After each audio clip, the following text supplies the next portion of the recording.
어제 배웠던 내용을 좀 잠깐 한 번 더 정리하고, 혹시 어제 안 오셨던 분들도 계시고 또 오늘 내용이 들어가기 전에 한 번 잠깐 정리하고 들어갔으면 좋겠는데요.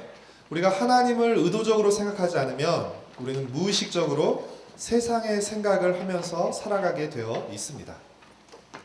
여러분, 오늘부터 이제 묵상이 어제까지 아모스였고 오늘 이제 오바댜로 바꿨습니다. 오바댜는 묵상하기 굉장히 쉽습니다. 왜냐하면 구약에서 가장 짧은 책입니다. 그래서 오늘 시작했는데 내일 끝나요. 근데 오바댜를 여러분이 만약 오늘 묵상하지 않으셨다면 세상이 우리에게 주는 생각은 뭐냐면 우리가 높아지면 높아질수록 우리가 안전해진다는 것이에요. 그러니까 어떻게 해요? 우리 보고 높아지라고 말해요. 우리가 많이 가지면 많이 가질수록 안전하다라고 세상은 우리에게 그런 생각을 넣어줍니다. 네가 높아질수록, 네가 많이 가질수록 너는 더 안전해져. 그러면서 어떻게 해요? 우리로 하여금 더 높아지도록, 더 많이 가지도록 우리로 하여금 힘쓰게 합니다. 그러나 오바댜 오늘 말씀은 뭐라고 하죠? 하나님을 의지하지 않게 만드는 그 모든 것들이 나를 안전하게 하는 것이 아니라 오히려 나를 위험하게 만드는 것이다 라고 오바댜 말씀 우리에게 말해줍니다. 그러니까 여러분, 우리가 오늘 만약 오바댜 말씀을 읽고 무엇이 진짜 우리의 안전을 보장해 주는지, 우리가 바른 생각을 갖지 못하면 어떻게 하는 것이에요? 그냥 세상에 가져다 주는, 더 높아지고 더 많이 갖는, 그것으로 우리의 안전을 보장하려는. 에돔이 뭐라고 말하죠? 잠깐 읽어보면 에돔 오바댜 1장 3절에서 이제 에돔이 뭐라고 말하냐면 바위 틈에 거주하며 높은 곳에 사는 자여, 내가 마음에 이르기를 누가 능히 나를 끌어내리겠느냐. 에돔은 천연의 요새와 같은 지역에 살고 있었어요. 어떻게 해요? 누가 나를 이 높은 곳에서 끌어낼 수 있겠느냐라고 교만하게 굴죠. 그리고 그것을 자신의 안전과 자랑으로 삼습니다. 바로 이어서 하나님께서 뭐라고 말씀하세요? 내가 독수리처럼 높이 오르며 별 사이에 깃들일지라도 내가 거기에서 너를 끌어내리리라. 여호와의 말씀이니라. 그렇죠? 누가 능히 나를 끌어내리겠느냐라고 교만한 이 에돔을 향해서 하나님께서 뭐라고 말씀하셨어요? 내가 끌어내리겠다라고 말씀하신 거죠. 여러분, 어쩌면 우리가 신앙생활하면서 구하는 것들이 여러분 어떤 것들이세요? 근데 가만히 생각해 보면 혹시 우리가 하나님께 구하는 것들이 하나님을 의지하지 않고 살아도 될 것들을 구하고 있지는 않는지 한번 점검해 볼 필요가 있습니다. 우리가 기도하고 구하는 것들이 하나님을 의지 않아도 살 수 있는 그 자원들을 혹시 우리가 구하고 있지 않는지. 우리에게 필요한 것은 무엇이에요? 하나님 우리의 안전과 보장으로 삼고 날마다 하나님을 의지하지 않으면 살 수 없는 사람으로. 그래서 날마다 하나님의 말씀을 듣고 하나님의 말씀을 붙들고 사는 그런 사람으로 살 때 우리가 가장 안전하고 가장 지혜로울 수 있습니다. 그래서 여러분이 우리가 가진 생각들, 또 세상이 우리에게 가져다주는 생각들을 그대로 따라가지 마시고 말씀을 통해서 하나님의 참된 생각, 하나님의 바른 생각을 쫓아 살아가시기를 바랍니다. 인간만이 모든 피조물 가운데 유일하게 하나님의 형상으로 지음받았다라고 어제 우리가 이야기 나눴습니다. 하나님의 형상으로 지음받았다는 것은 인간이 어떤 존재로 지음받았다는 것을 의미하죠? 생각하는 존재로 지음받았다는 것을 의미합니다. 생각하는 존재로 지음받았다는 것은 크게 세 가지로 얘기할 수 있는데, 첫 번째, 어떤 존재라요? 하나님을 생각하는 존재로 지음받았다는 것입니다. 두 번째는 하나님이 생각하시는 존재로 지음받았다는 것입니다. 세 번째는 하나님과 생각의 교제를 나누는 존재로 지음받았다는 것입니다. 생각은 다른 말로 바꾸면 사랑으로도 바꿀 수 있죠. 우리는 하나님을 사랑하는 존재로, 하나님이 사랑하시는 존재로, 하나님과 사랑의 교제를 나누는 존재로 우리는 지음받았습니다.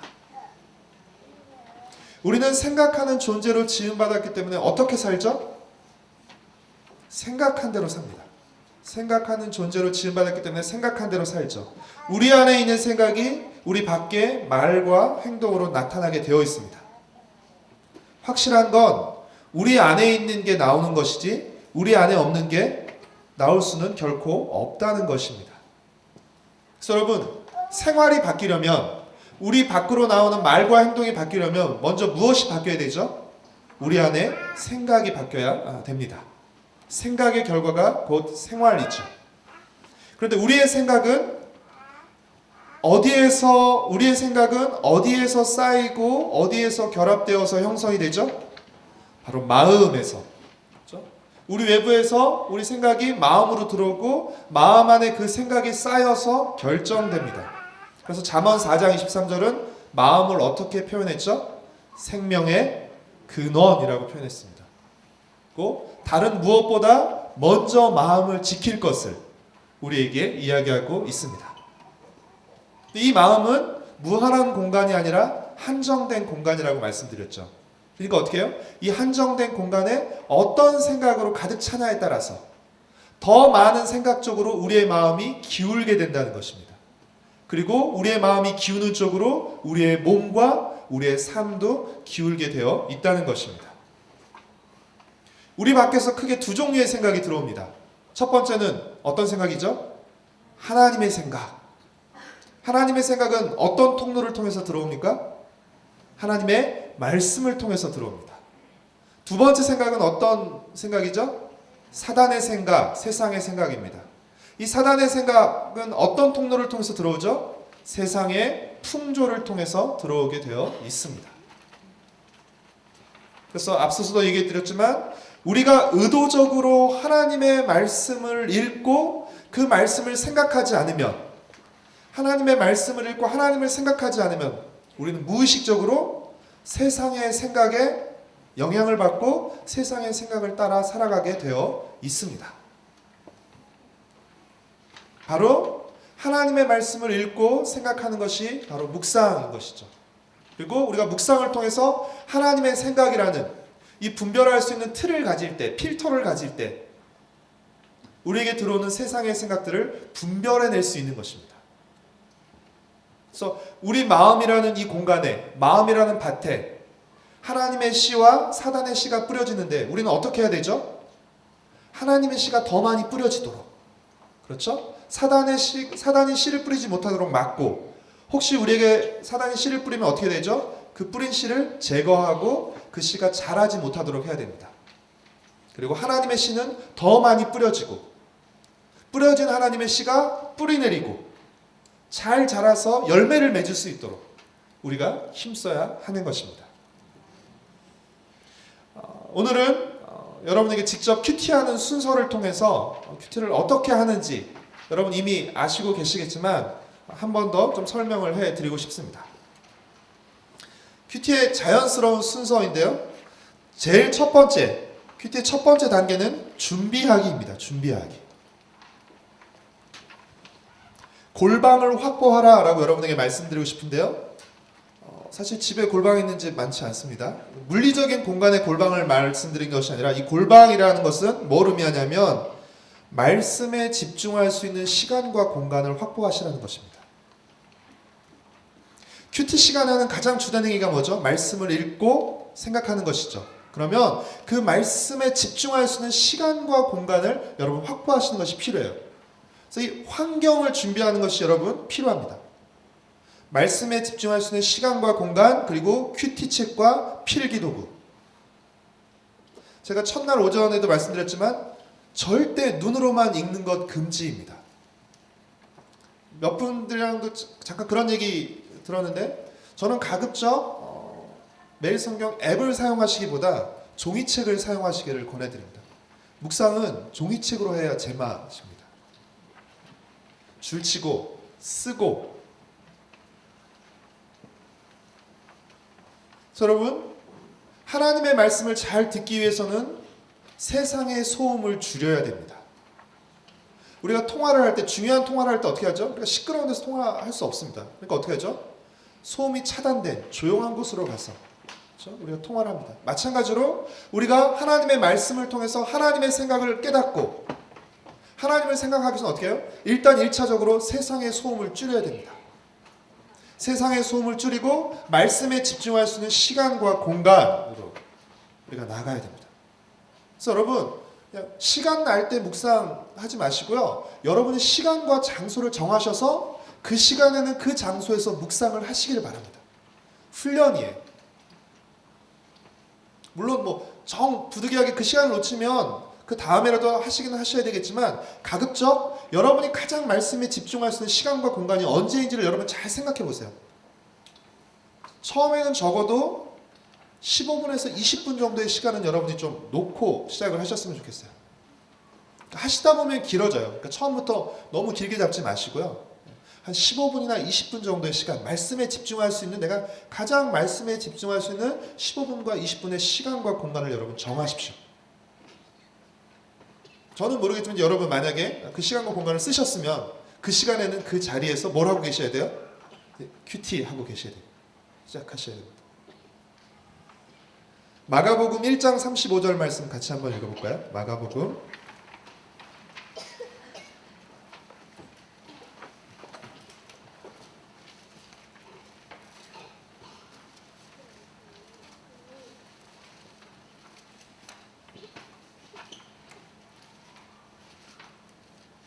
마가복음 1장 35절 말씀 같이 읽겠습니다. 시작.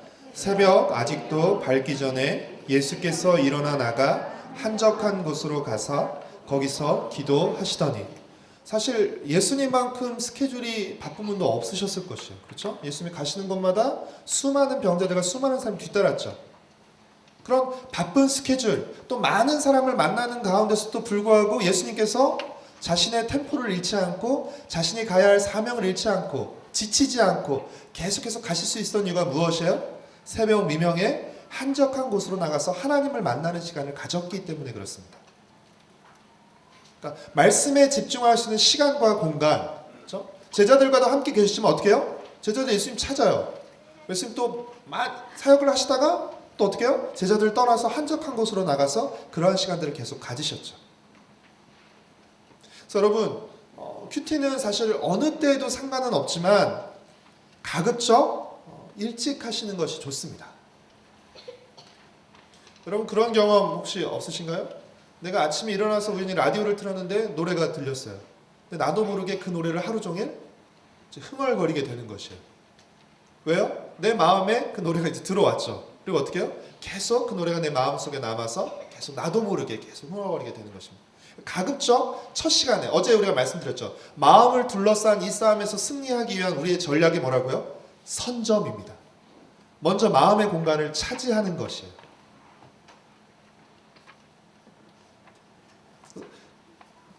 여러분이 말씀에 집중할 수 있는 가장 좋은 시간과 공간에서 하시되 가급적 세상의 소리나 생각을 접하기 전에 먼저 하나님의 말씀을 듣는 것이 좋습니다.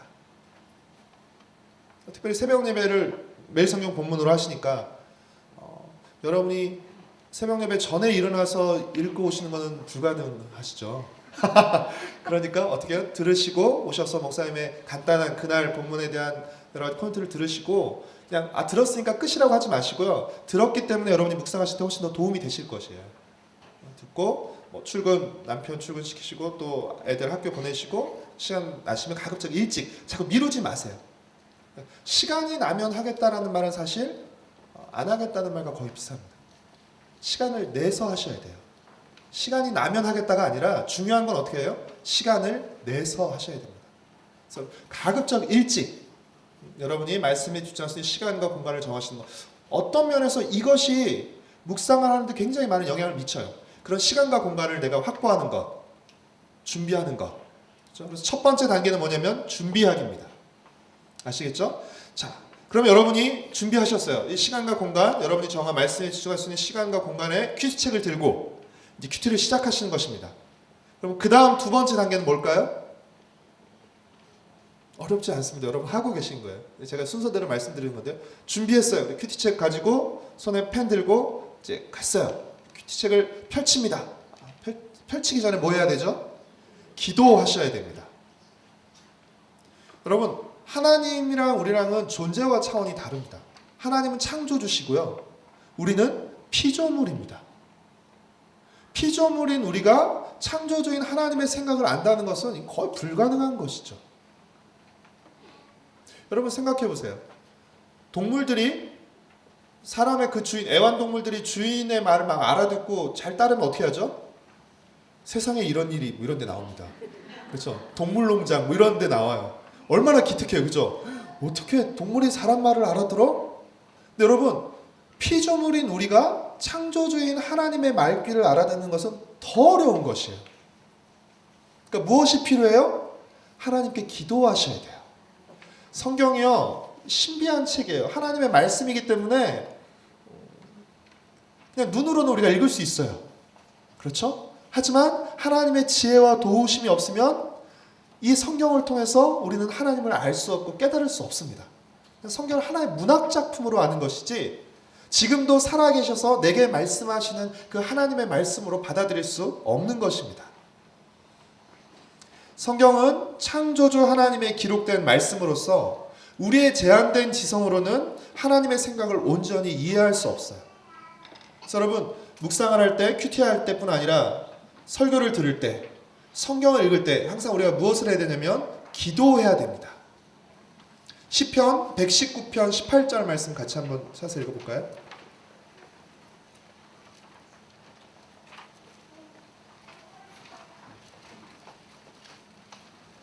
시편 119편 18절 말씀.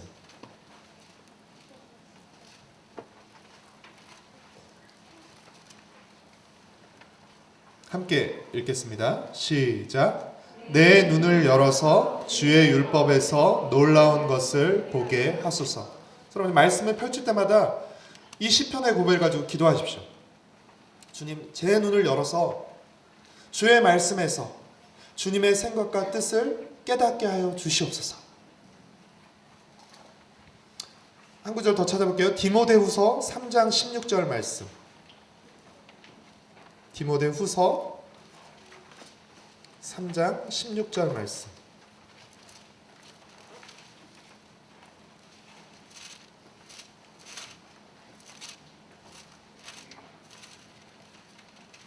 우리 함께 같이 읽겠습니다. 시작. 모든 성경은 하나님의 감동으로 된 것으로 교훈과 책망과 바르게 함과 의로 교육하기에 유익하니. 모든 성경은 무엇으로 기록되었다고요? 하나님의 감동, 성령의 감동을 통해서 기록되었습니다. 성령의 감동을 통해서 기록되었기 때문에 그 성경을 읽을 때도 무엇이 필요한 것이에요? 동일한 성령의 감동, 하나님의 감동이 필요한 것입니다. 성경은 하나님의 감동으로 기록되었기 때문에 그 성경을 읽을 때도 하나님의 감동이 필요해요. 성경을 기록할 때 주셨던 그 성령의 역사를 성령의 감동이라고 표현한다면, 성경을 읽을 때 역사하시는 그 성령의 역사를 좀 구별해서 뭐라고 표현하냐면 성령의 조명이라고 표현합니다. 성경을 기록하셨을 때 하셨던 성령의 역사를 성령의 감동이라고 한다면, 성경을 읽을 때 역사하시는 성령의 역사를 구분하기 위해서 성령의 조명이라고 표현합니다. 여러분, 성경을 읽을 때마다 성령의 조명을 위해서 기도하셔야 돼요. 우리의 눈은 우리의 이성과도 같아요. 제가 비유해서 말씀드릴게요. 우리의 눈은 우리의 이성과도 같습니다. 그리고 안경은 매일 성경이라든지 그 성경을 잘 이해할 수 있도록 도와주는 여러 가지 책과 자료들이라고 할 수 있어요. 여러분, 눈이 좋고 안경이 좋으면 잘 볼 수 있겠죠. 하지만 빛이 없다면요. 눈도 지금 만약에 다 꺼버리면 우리가 눈도 좋아요. 안경도 좋아요. 하지만 빛이 하나도 들어오지 못하면 우리가 볼 수 있습니까? 없습니다. 그러니까 여러분, 우리의 성경을 읽고 이해할 때 우리의 지성이 필요해요. 우리의 이성이 필요해요. 그리고 어떻게 해요? 그 성경을 잘 읽고 이해하기 위한 책과 여러 가지 자료들, 프로그램들 필요해요. 하지만 성령의 조명, 성령의 빛이 없으면 우리는 그 말씀을 통해서 하나님의 뜻과 생각을 깨달을 수 없습니다. 그러니까 우리가 더 밝은 눈을, 더 좋은 안경을 가지고 노력하되 항상 그것에 우선하는 것이 성령의 조명이라는 사실을 여러분 잊지 않으셨으면 좋겠어요. 아무리 많이 배운 사람이라 할지라도 성령의 조명 없이 성경을 읽으면 성경은 한낱 문학작품에 불과한 것이 되고 맙니다. 하지만 아무리 배움이 모자란다 할지라도 성령의 조명 속에서 성경을 읽는다면 그 성경을 통해서 하나님을 만나고 하나님의 뜻을 깨닫게 되는 것이에요. 그래서 성령의 조명을 위해서 기도하십시오. 첫 번째, 준비하기. 두 번째가 기도하기. 자, 기도했습니다. 그럼 세 번째는 뭘 해야 될까요? 성경을 읽어야 됩니다.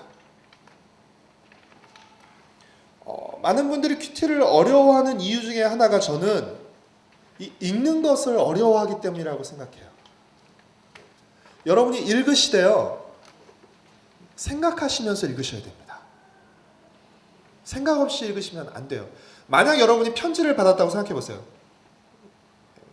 지금은 부부가 됐지만 예전에 연애 편지를 받았다고 생각을 해보십시오. 우리가 연애 편지를 받았을 때 편지를 받고 읽죠. 뭘 읽는 것이에요? 편지지에 써있는 글자를 읽는 것입니까? 그렇죠. 그 글 쓴 사람, 그렇죠? 글 쓴 사람의 마음과 생각을 읽는 것이잖아요. 그래서 어떻게 해요? 연애 편지를 보면서 묵상하잖아요.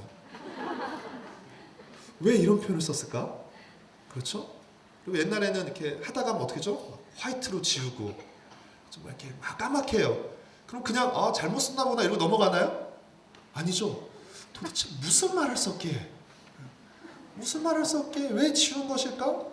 생각하는 것이죠. 그러니까 단순히 편지를 읽는다는 것은 편지지에 써있는 글자를 읽는다는 것을 말하는 것이 아니라 그 편지를 써서 보낸 사람의 마음과 생각을 읽는 것이에요. 여러분, 성경도 마찬가지입니다. 성경은 하나님께서 여러 성경의 기자들을 통해서 우리에게 보낸 연애 편지와 같은 것이라고 쉽게 비유할 수 있어요. 그러니까 여러분이 성경에 써있는 글자를 읽는 것이 목적이 아니에요. 여러분 한글 잘 읽는 거 다 알아요. 그러니까 글자를 읽는 것이 아니라 어떻게 해요? 그 글 안에 담긴 하나님의 마음과 생각을 우리가 헤아리면서 생각하시면서 읽으셔야 한다는 것입니다. 그래서 여러분, 읽는다는 것은, 무언가를 읽는다는 것은 곧 생각하는 것을 의미해요. 왜냐하면 글자를 읽는 것이 아니라 그 글 안에 담긴 글 쓴 사람의 생각을 읽는 것이기 때문에. 그래서 여러분, 생각하시면서 읽으셔야 되는데요, 생각하며 읽기 위한 기본적인 세 가지 자세를 말씀드릴게요. 첫 번째는요, 천천히 읽으셔야 돼요. 성경 통독이라든지 좀 빨리 읽을 때도 필요하지만 묵상하실 때는, 큐티 하실 때는 여러분 적어도 3번 이상은 본문을 읽으셔야 됩니다. 한 번 대충 읽고 뭔가 필이 오기를, 확 와닿으면 그날은 묵상하고 안 와닿으면 오늘은 없나 보다 이러시면 안 돼요. 최소한 3번 정도 읽으셔야 되는데요, 첫 번째는요, 천천히 소리내서 읽으세요. 여러분, 일부러 속도를 늦추십시오. 후다닥 지나가면 안 보여요. 하지만 천천히 지나가면 보이는 것들이 있습니다. 예전에 저희 큰아이가 3살인가 4살, 하여튼 이제 막 걸음마를 배워서 막 조금씩 걸어 다닐 때였는데, 제가 이제 교회랑 조금 한 10분 정도 떨어진 곳에 제가 살고 있었어요. 그러니까 저 혼자 가면, 빨리 가면 한 5분 정도로도 가는데, 그 아이를 데리고 한번 제 집에서 교회를 가는데 답답해서 죽는 줄 알았어요. 너무 천천히 가요. 근데 걔한테는 모든 게 다 신기한 거예요. 한두 발짝 가다가 뭐 이거 구경하고 또 이거 보고. 여러분, 우리는요 너무 후다닥 가요. 말씀을요 막 후다닥 뛰어가요. 그러니까 어떻게 해요? 지나쳐 오겠는데 뭘 봤는지 몰라요.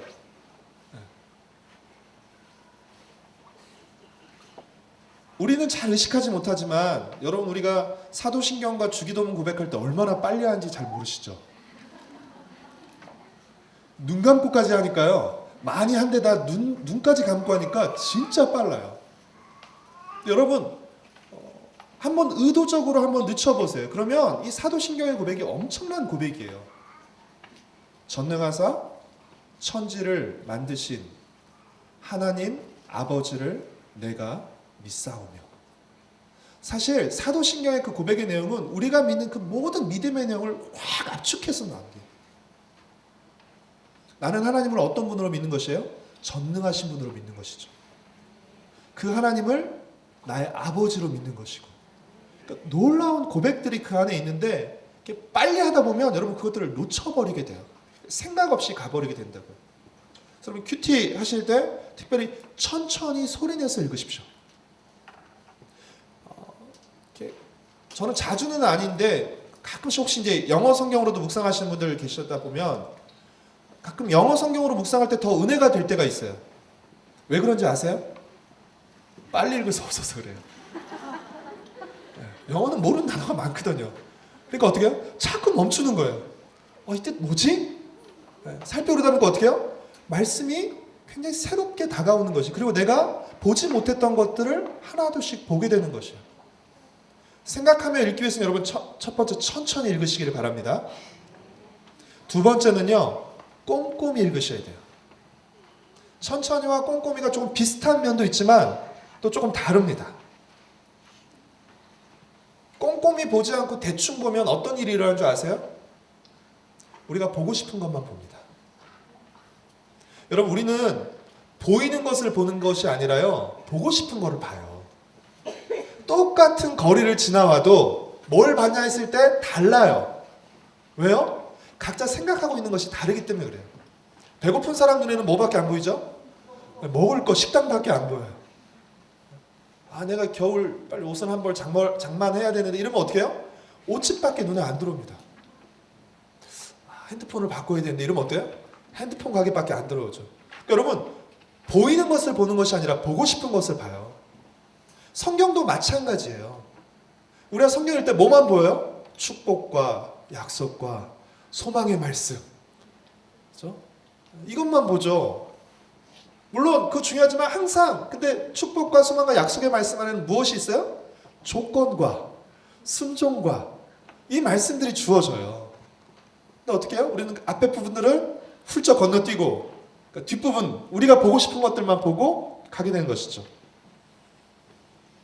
수박 겉핥기식으로 우리가 말씀을 읽으시면 안 되고, 특별히 큐티할 때는, 그러니까 큐티의 좋은 점이 뭐냐면 본문이 그렇게 많이 길진 않잖아요. 그러니까 조금 짧은 본문을 천천히 꼼꼼히 보는 것이에요.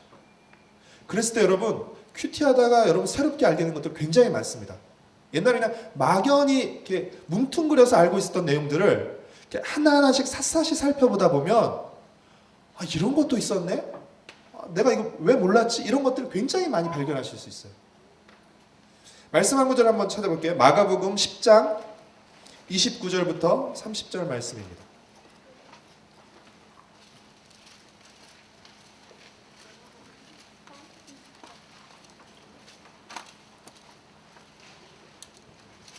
마가복음 10장 29절 30절 말씀인데요. 함께 읽겠습니다. 시작. 예수께서 이르시되 내가 진실로 너희에게 이르노니 나와 복음을 위하여 집이나 형제나 자매나 어머니나 아버지나 자식이나 전토를 벌인 자는 현세에 있어서 집과 형제와 자매와 어머니와 자식과 전토를 100배나 받되 박해를 겸하여 받고 내세의 영생을 받지 못할 자가 없느니라. 예수께서 말씀하셨는데요, 예수님과 복음을 위해서 자신의 것을 버리고 예수님을 따른 자들, 복음을 위해서 산 자들에게 어떤 보상이 주어진다고 30절에 말씀하고 계시죠? 이 땅에서는 100배의 보상, 주님을 버린 것의 100배의 보상, 그리고 내세에서는 영생. 그렇죠? 주님을 따른 자에게 이 땅에서 100배의 보상, 그리고 내세에서 영생. 할렐루야. 하지만 하나가 더 있습니다. 뭐죠? 네, 그거 말고 뭐죠? 뭘 겸하여 받죠? 네, 핍박을 겸하여 받는다라고 말씀하겠잖아요. 그러니까 자기의 것을 버리고 예수님을 따른 자들에게 이 땅에서 100배의 보상과 내세에서 영생이 주어져요. 하지만 또 무엇이 함께 주어진다고요? 핍박, 박해가 함께 주어진다는 거죠. 근데 어떻게 우리는 보면 박해는 잘 안 들어와요. 기록되어 있는데 박해는 잘 안 들어와요. 왜요? 우리가 받고 싶지 않으니까. 그러니까 뭐만 눈에 들어와요? 100배 보상. 내세 영생. 그렇죠? 근데 분명히 박해를 겸하여 받는다라고 말씀이 기록하고 있죠. 그러니까 꼼꼼히 보셔야 돼요, 여러분. 말씀을 묵상하시다 보면 이런 것들을 여러분이 찾아내실 수 있는 것이에요. 그래서 박해를 겸하여 받는 것 자체가, 그렇죠? 우리가 제대로 믿고 있다는 증거죠. 믿음 생활을 제대로 하면서 아무런 어려움이 없다? 이거 조금 이상한 일입니다. 뭐가 조금 이상한 일이죠? 세 번째, 첫 번째는 천천히 읽으시고요. 두 번째는 꼼꼼히 읽으시고요. 세 번째는 질문을 던지면서 읽으시는 것이에요. 우리는요, 본능적으로 질문이 있어야 생각합니다. 뭔가 질문이 주어졌을 때 그 질문에 대한 답을 찾게 돼 있어요. 여러분이 질문을 던지면서 성경을 읽으라고 하는 것은 의심을 가지고 성경을 읽으라는 것이 아니라 호기심을 가지고 성경을 읽으라는 뜻입니다. 우리가 읽는 것은 그 글이 아니라 그 글 안에 담긴 하나님의 뜻과 생각이에요. 서로 어떤 말씀이 또 묵상하기 어렵냐면 아예 모르는 말씀 묵상하기 어렵고요. 또 어떤 말씀이 묵상하기 어렵냐면 너무 잘하는 말씀. 그거 어떻게 해요? 뻔히 알거든요. 아, 그게 뻔하지? 이렇게 생각을 한단 말이에요. 그러니까 이런 뻔한 본문일 경우는 어떻게 해요? 여러분이 다른 역본으로, 다른 버전으로 한번 이 본문을 읽어보시면 또 이 본문이 새롭게 다가옵니다. 그래서 그냥 아무 생각 없이 마시고 어떻게 해요? 이 사람은 왜 이랬을까? 나라면 어떻게 했을까? 이런 질문을 던지면서 읽으십시오. 하나님은 왜 이렇게 말씀하셨을까? 그러니까 말씀을 읽다가 여러분들 말씀 하나의 말씀으로 온전히 받아들이는 것은 좋지만 아무 생각 없이 읽으시면 안 돼요. 생각을 가지고. 그렇죠? 이따가 뒷부분에 한 가지 또 같이 한번 생각해 보도록 하겠습니다. 여러분이 생각하면서 읽으셔야 되고요. 그 다음 단계로는 여러분이 이제 내용을 파악하시면서 읽으셔야 돼요. 그러니까 천천히 꼼꼼히 그리고 질문을 던지면서 읽는 이 자세를 가지고 오늘 본문에 기록된 내용들을 여러분이 파악하셔야 돼요. 그래서 이 파악의 단계에서도 세 가지 단계가 있는데요. 첫 번째는 사실 파악의 단계입니다. 오늘 본문에 기록된 그 사실, 사건들을 파악하는 것이에요. 그래서 본문에 기록된 것들, 본문에 나타난 것들이 무엇인지를 여러분이 파악하셔야 돼요. 여러분 묵상의 단계가 본문에 기록된 사실을 파악하지 않고 바로 여러분의 생각으로 점핑해서는 안 돼요. 본문에 어떤 사실들이 어떤 스토리들이 펼쳐지고 있는지 아셔야 돼요. 그래서 이 사실 파악에 있어서 중요한 세 가지는 첫 번째 인물이에요. 도대체 누가 등장하냐. 그리고 그들의 행동입니다. 누가 등장해서 도대체 뭔 일을 하느냐. 그리고 세 번째는 배경입니다. 시간과 공간의 배경. 언제, 어디서 이런 행동을 하느냐는 거죠. 그러니까 어떤 인물이 언제, 어디서 어떤 행동을 하는 것이 뭐예요? 결국 사건인 것이에요. 한 사람으로 그치지 않고 또 다른 사람과 같이 그것이 겹치면 그것이 또 사건이 되는 것이죠. 그래서 여러분 본문에 기록된, 본문에 드러난 사실들을 여러분 잘 파악하시는 것이 너무 중요해요. 그러니까 이 훈련이 잘 되면 그 다음 단계로 넘어가면서 묵상이 훨씬 쉬워져요. 사실 우리가 묵상이 잘 안 되는 이유 중에 하나는 뭐냐면 이 사실 파악의 단계를 너무 쉽게 넘어가기 때문에 그래요. 누가 등장하고 누가 어떤 행동을 했어요. 그렇죠? 그러면 당연히 왜 그랬을까? 그 행동 뒤에 어떤 결과가 따르는지를 우리가 자연스럽게 우리 생각이 이어질 수 있거든요. 첫 번째가 사실 파악이고 두 번째는 이면 파악이에요. 자, 한번 저를 한번 보시면요. 지금 여러분 보이시는 게 뭐죠? 제 손바닥 있죠? 이 손바닥이 사실 파악이에요. 여러분 눈에 보이는, 그렇죠? 본문에 드러나는 사실 파악. 그러면 손바닥이 있다는 것은 여러분 눈에 보이지 않지만 동시에 무엇이 있다는 것을 의미하죠? 손등이 있다는 것을 의미하죠. 그렇죠? 그러면 사실이 손바닥이라면 이면은 손등입니다. 그래서 본문에 드러나 있지는 않지만, 본문에 기록되어 있지 않지만, 예를 들어서 사실은 어떤 사람이 어떤 행동을 한 거예요. 그러면 어떤 행동을 한 게 사실로 드러나 있다면, 그러면 그 행동 이면 뒤에 뭐가 있을까요? 왜 그런 행동을 했는지. 그렇죠? 어떤 감정이나 원인이나 동기 같은 것들이 있겠죠. 그러니까 그런 감정이나 원인이나 동기가 본문에 기록되어 있을 때도 있고요. 본문에 기록되어 있지 않을 때도 있습니다. 본문에 기록되어 있지 않을 때 여러분이 왜 그랬을까를 생각하시는 게 필요합니다. 성경의 인물들은 나와 차원이 다른 사람들이 아니에요. 나와 똑같은 사람들입니다. 나와 똑같이 죄성을 지녔던 사람이고 연약한 사람들이에요. 그러니까 내가 그 사람의 입장이 돼서 생각해보는 것이에요. 우리 한번 찾아볼게요. 마가복음 10장, 우리 아까 마가복음 10장 찾았죠? 10장 41절 말씀. 우리 함께 같이 읽도록 하겠습니다. 시작. 열 제자가 듣고 야고보와 요한에 대하여 화를 내거늘. 어떤 지금 상황이냐면 예수님이 제자들에게 내가 예루살렘에 올라가면 이제 붙잡혀서 내가 십자가에 죽는다. 예수님의 고난과 죽음을 예고하셨어요. 예루살렘 올라가는 길에 야고보와 요한이 예수님께 요청했습니다. 예수님, 예루살렘에 가시면 저와 요한을 넘버 2, 넘버 3의 자리에 앉게 해주세요. 하나는 주의 좌편에, 하나는 주의 우편에 앉게 해주세요. 라고 했습니다. 그러니까 어떻게 했어요? 예수님께 책망받았죠. 뭘 구하는지도 모르고 니네들이 구하고 있더니 혼났죠. 그렇죠? 그런데 나중에 나머지 10명의 제자들이 야고보와 요한이 예수님께 넘버 2, 넘버 3의 자리를 요구했다는 얘기를 들었어요. 듣고 나서 어떻게 반응했다고요? 화를 냈다는 거죠. 그러니까 사실은 뭐예요? 나머지 10명의 제자들이 야고보와 요한이 예수님께 먼저 가서 자리를 부탁했다는 이야기를 듣고 화를 냈다는 게 사실이에요. 그렇죠? 왜 화를 냈는지는 기록하고 있지 않아요. 그렇죠? 그러면 우리가 화냈구나 이게 아니라 왜 화내고 있지? 그래서 생각해보는 거, 그 이면을 생각해보는 것이죠. 왜 10명의 제자들은 왜 화를 내는 것일까요? 우리의 수준에서 생각하면 답이 금방 나옵니다. 왜죠? 네. 아니 지금 예수님이 죽으러 가시는 길인데 니네가 지금 그런 거 요구할 때야? 이런 정신머리 없는 놈이 아니라 왜요? 선수를 뺏긴 것이에요. 나도 그런 마음이 있었는데 어떻게 해요? 야고보와 요한이 먼저 가서 부탁하니까 괘씸한 거예요. 그러니까 어떻게 해요? 화를 내면 그러니까 야고보와 요한도 마찬가지로 나머지 10명의 제자들도 마찬가지인 것이죠. 사실 예수님은 이제 죽으러 가시는 길인데 고난받고 죽으러 가시는 길인데 제자들은 어떤 마음을 가지고 따르고 있어요? 높아지고자 하는 마음으로. 그러니까 얼마든지 주님의 뜻과는 반대대로 주님의 뜻과는 상관없이 얼마든지 주님을 따를 수 있는 것이죠. 그러니까 이들의 그 이면을 살피면 어떻게 해요? 이것을 가지고 우리의 마음도 살필 수 있는 것이에요. 그러면 나는 어떤 마음으로 주님을 따르고 있지? 그러니까 단순히 그냥 10명의 제자들의 12명의 제자들의 그런 그 복음서에 기록된 해프닝으로 한 것이 아니라 2명의 제자들이 먼저 했고 나머지 10명의 제자들이 듣고 화를 냈어요. 왜냐하면 둘 다 똑같았기 때문에 모두 다. 예수님은 죽으러 가셨지만 이들은 지금 높아지고자 하는 마음으로 가득한 것이죠.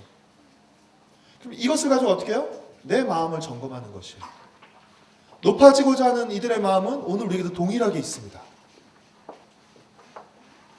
세 번째 단계는 뭐예요? 사실과 이면을 파악하면서 우리는 변치 않은 원리를 파악하셔야 됩니다. 여러분 왜 성경의 이야기가 수천 년 전, 오바댜도 마찬가지죠. 수천 년 전에 기록된 성경이지만 왜 오늘 우리가 읽고 그 말씀을 통해 교훈을 받을 수 있는 이유가 무엇 때문입니까? 성경에는 변치 않는 두 가지 원리가 담겨져 있기 때문에 그래요. 첫 번째는 인간의 죄성입니다. 인간의 죄성은요 절대 안 변해요. 그때 그 시절 사람이나 지금 우리나 똑같이 죄성을 가지고 있습니다. 변치 않는 두 번째 원리는 뭐죠? 하나님의 신실하심입니다. 변치 않는 인간의 죄성과 변치 않는 하나님의 신실하심의 이야기가 이 성경에 기록되어 있는 것이에요. 그러니까 어떻게 해요? 시대와 장소와 상황을 막론하고 이 말씀이 동일하게 오늘 우리에게도 적용되고 오늘 우리에게도 해당되는 것이죠. 사사기를 읽으면서 마치 우리 이야기 같은 것처럼, 고린도전서를 읽으면서 마치 우리 교회 이야기인 것처럼, 아모스와 오바댜를 묵상하면서 마치 우리 사회의 모습인 것처럼 이 성경이 영원한 하나님의 말씀이고 이 두 가지 변치 않는 원리를 담고 있기 때문에 그렇습니다. 그러니까 여러분들이 본문을 천천히 꼼꼼히 질문을 던지면서 읽으시면서요 사실을 파악하시고 이면을 파악하시고 그리고 어떻게 해요? 그 속에서 변치 않는 원리를 발견하시는 것이에요.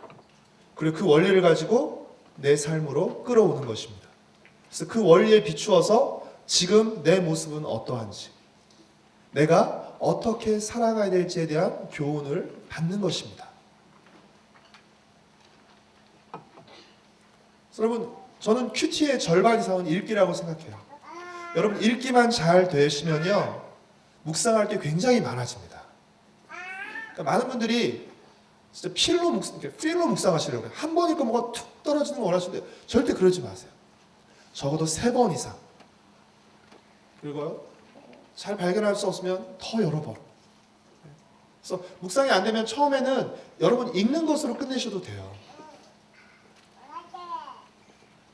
읽고 또 여러분 기도하시면 또 하나님께서 또 깨닫게 해주시는 것, 그때는 아니지만 일하다가든지 아니면 다른 거 하시다가 또 생각이 나오실 수도 있어요. 자, 읽기까지 하시고요. 그럼 읽기 다음의 단계는 뭘까요? 쓰기입니다. 그럼 어떻게 해요? 읽으면서 깨달은 것들, 그것들을 쓰시면 되는 거예요. 오늘 내가 말씀을 읽으면서 새롭게 깨닫게 된 생각들, 새롭게 알게 된 사실들, 받은 교훈들, 이런 것들을 쓰는 것입니다. 여러분, 읽는 것이 곧 생각하는 것인 것처럼 쓰는 것도 생각쓰기입니다. 글쓰기가 생각쓰기예요. 왜 우리가 글쓰기를 어려워하냐면 생각이 없어서 그렇습니다. 여러분이 생각을 많이 하고 계신 주제에, 관심을 많이 가지고 계신 주제에 대해서 글을 써보라고 한다면 비록 이렇게 멋있게는 못 쓰더라도 쓸 말이 있어요. 하지만 여러분이 생각하지 않고 있던 주제에 대해서 쓰라고 그러면 쓸 말이 없습니다. 돌아가신 저희 할머니께서 저한테 여러 번 얘기하셨어요. 내가 살아온 이야기를 소설로 쓰면 10권도 넘게 나올 거라고. 드라마 여러보다 훨씬 재밌을 거라시라고. 저희 할머니가 뭐 글을 잘 쓰시는 분이 아니에요. 그럼 뭘 말하죠? 그만큼 하고 싶은 이야기가 많으시다는 것을 의미하는 것이죠. 그러니까 여러분이 성경을 읽으면서 생각을 많이 하면 많이 할수록 쓸 것들이 많아져요. 생각이 많으면 쓸 것들이 많아집니다. 쓰다 보면 어떤 일이 일어나는 줄 아세요? 우리 생각이 정리가 돼요. 그러니까 막연히 머리로 생각하는 것과 이 생각한 것들을 손으로 쓰기 시작할 때 어떻게 해요? 우리의 생각이 정리가 되고 더 명확해지게 됩니다. 그래서 그런 때 있어요. 쓸 말이 없는데 뭔가 편지나 엽서를 써요. 쓰다 보면 어떻게 되죠? 쓸 말이 생깁니다. 처음에 쓸 말이 없었는데 쓰다 보면 왜요? 쓰기 위해서 내 생각이 작동하는 것이에요. 그래서 쓰다 보면 쓸 말이 생기고 내 생각이 더 명확하게 정리되는 것입니다. 그래서 여러분, 읽기, 생각하기, 쓰기는 구분을 할 수 있어요. 읽기, 생각하기, 쓰기는 구분할 수 있지만 사실 이 세 가지는 동시에 이루어집니다. 읽으면서 생각을 하고 그 생각한 것들을 어떻게 해요? 쓰는 것이에요. 그래서 항상 제가 큐티 할 때 어떻게 하시라고? 절대 눈으로만 하지 마시고 손에 펜을 들고 밑줄을 치고 생각난 것들을 쓰고 표시하시면서 여러분 그렇게 하셔야 됩니다. 무엇을 써야 될지 모르겠다면 여러분 말씀을 읽으면서 새롭게 발견하고 깨달은 것들, 이게 첫 번째 쓰셔야 되는 것이고요. 두 번째는 하나님은 어떤 분이신가? 라는 주제를 쓰시기를 바랍니다. 그래서 매일 성경은 두 가지 질문을 여러분에게 던져요. 첫 번째가 하나님은 어떤 분이신가? 두 번째 질문은 내게 주는 교훈은 무엇인가라는 질문이죠. 원래 사도 바울이 처음에는 예수 믿는 사람을 핍박하던 사람이었습니다. 그렇죠? 그래서 다메섹까지 원정 가서 예수 믿는 사람들을 잡아오려고 그랬죠. 다메섹으로 가는 길에 부활하신 주님을 만났습니다. 그가 부활하신 주님을 만나고 두 가지 질문을 던졌어요. 항상 하나님을 만난 사람은 두 가지 질문을 던지게 되어 있습니다. 사울이 던진 첫 번째 질문은 무엇이냐면 주님 뉘시오니까. 그래서 매일 성경의 첫 번째 질문이 뭐냐면 하나님은 어떤 분이십니까? 주님 뉘시오니까 하나님은 어떤 분입니까? 사도 바울이 던진 두 번째 질문은 무엇이냐면 주님 내가 무엇을 행하리이까? 였습니다. 항상 주님을 만난 사람은 주님 뉘시오니까, 주님 내가 무엇을 행하리까라는 이 두 가지 질문을 반드시 던지게 되어 있습니다. 그래서 매일 성경의 두 번째 질문은 뭐죠? 내게 주는 교훈은 무엇입니까? 그래서 이 사울의 두 가지 질문이 주님 뉘시오니까는 하나님은 어떤 분입니까? 주님 내가 무엇을 행하리까는 내게 주는 교훈은 무엇입니까? 라는 질문으로 우리에게 묻게 되는 것입니다. 큐티는 하나님의 말씀을 읽고 하나님을 생각하는 것이죠. 줄이면 하나님을 생각하는 것이죠. 그래서 큐티에서 가장 중요한 것은 하나님이 어떤 분인지를 알아가는 것이에요. 사실 내게 주는 교훈도 중요해요. 하지만 하나님이 어떤 분인지 알면 우리가 어떻게 해야 되는지는 자연스럽게 뒤따르게 되어 있습니다. 하나님이 어떤 분인지만 안다면 우리가 그 하나님 앞에서 어떻게 살아가야 하는지에 대한 답은 자연스럽게 나오게 되어 있어요. 그래서 여러분이 말씀을 읽으면서 새롭게 깨달은 것들, 그리고 하나님은 어떤 분이신지, 내게 주는 교훈은 무엇인지, 이것들을 쓰시기를 바랍니다. 처음에 시작하실 때는 한 가지씩만 쓰세요. 더 많이 발견하고 있다, 더 많이 쓰셔도 상관없습니다. 자꾸 한 가지 찾기를 하셔야 되고요. 그리고 가급적 하나님은 어떤 분이십니까 할 때 여러분 그 본문의 근거에서 찾으셔야 돼요. 오늘 본문의 근거에서. 우리가 자칫하면 우리가 원하는 하나님의 모습을 우리가 만들어낼 수가 있어요. 성경을 통해서 우리에게 보여주는 하나님의 모습이 아니라 우리가 만들어낸 하나님의 모습을 우리가 만들어 놓고 섬길 수 있어요. 이스라엘 백성이 출애굽하고 시내산에서 하나님과 언약을 맺었습니다. 그 모세가 어떻게 했죠? 시내산에 십계명을 받으러 올라갔죠. 올라간 사이에 그 산 밑에서 어떤 일이 일어났죠? 이스라엘 백성이 금송아지를 만들어 놓고 그 앞에서 예배했습니다. 근데 여러분, 그 이스라엘 백성들이 만든 금송아지는 다른 우상이 아니라 그들이 금송아지를 만들어 놓고 뭐라고 불렀죠? 우리를 애굽에서 불러낸 하나님이라고 불렀어요. 애굽에서 구해낸 여호와라고 불렀어요. 그들은 왜 하나님을 금송아지 모양으로 만들었을까요? 그들이 애굽에서 본 것이, 그렇죠? 애굽에서 본 것이 그것이기 때문에 자신들이 알고 있는 모습으로 하나님을 만들어낸 것이었어요. 근데 하나님 주신 십계명의 첫 번째, 두 번째 계명이 무엇이에요? 절대 신상을 만들지 말고, 그렇죠? 다른 신에게 절하지 말 것을 하나님께서 말씀하셨죠. 여러분, 말씀을 통해서 하나님의 모습을 바르게 알아가는 것 너무나 중요합니다. 말씀이 아니라 우리 생각이라든지 아니면 옛날부터 전해 내려오는 샤머니즘과 막 이런 그 짬뽕이 돼서 그런 하나님의 모습을 만들어내시면 안 돼요. 하나님께서는 말씀을 통해 자신이 어떤 분인지 우리에게 정확히 알려주세요. 그러니까 여러분이 말씀을 읽으면서 그날 말씀을 읽으면서 그 말씀을 통해서 보여주시는 하나님의 어떤 분인지를 하나하나씩 알아가셔야 됩니다. 여러분 여기까지 쓰시면 이게 좀 어렵긴 하지만 좀 필요한 단계라고 생각해요. 여러분이 그날 묵상하신 것을 이제 한 문장으로 정리하시는 거예요. 우리가 묵상을 아무리 잘해도 큐티책 접고 이제 직장 나가거나 일을 하다 보면 묵상을 다 까먹습니다. 그러니까 어떻게 해요? 오늘 내가 묵상한 것들, 말씀을 읽으면서 생각한 것들 어떻게 해요? 마치 이게 보약 가리듯이 이렇게 쫙 다려내서 한 문장으로 압축하는 것이에요. 그래서 이 한 문장을 가지고 여러분이 계속 되뇌이는 것입니다. 그리고 여러분 뭐 가정이나 또 구역에서 나눔하실 때 너무 길게 나눔하지 마시고 이 한 문장을 중심으로 나눔을 하십시오. 여러분이 묵상한 그 모든 내용을 다 길게 하지 마세요.